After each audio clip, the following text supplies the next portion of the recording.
it's 18 years since I wrote my first book, and something in my own professional life, I'm not that old, but something in my own professional life has very fundamentally changed in that time. And I've been trying to work out how to sum it up, and it's something like this. I was, when I started becoming a writer, aware that to be a writer or to be a good writer, you should make sure that you write in such a way that no honest critic can misrepresent what you have said. That if you're a public speaker, no honest critic could misrepresent honestly the content of your speech. And something has changed. I think it's information technology, social media, and more.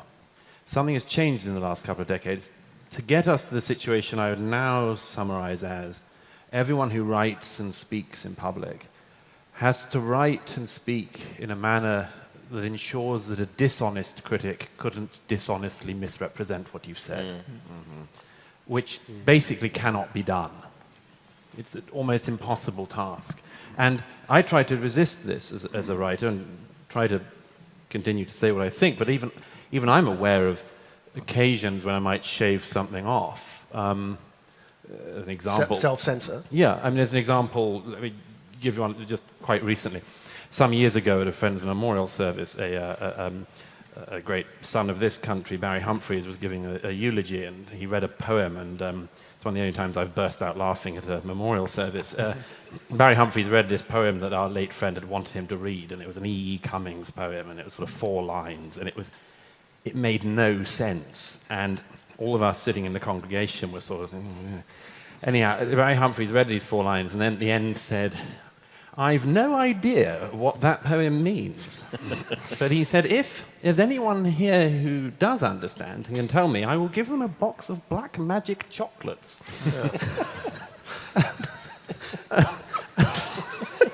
None of us had heard of black magic chocolates for years. They're still around. Anyhow, with some friends, it became a sort of thing. We often used to joke, whoever's late to dinner has to give everyone else a box of black magic chocolates or whatever. Anyhow. By the way, to our American audience, Barry Humphries was the man behind Dame Edna, which is probably what they would know. He's bafflingly unfamous in the States. Well, it's their fault for being ignorant about that. So, anyway, the reason I tell you this story is because some time ago I was writing a piece, and I was being rude about something or someone, and I said at some point...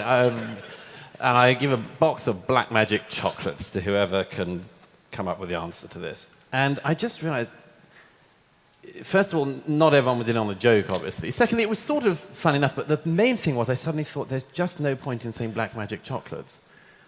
I just should change it to like Roses or Quality Street or something. And I told this to a black friend of mine who was like, "You did what?"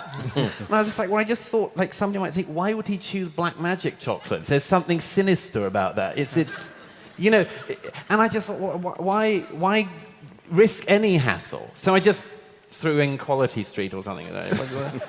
Anyhow, the point is that you can't really do that. You can't write in order that some absolute maniac won't dishonestly accuse you of something you're not guilty of. So if I feel that, I know that a lot of other people do. The other thing that's really stopping conversation these days is the idea that you can't speak about any experience that isn't your own.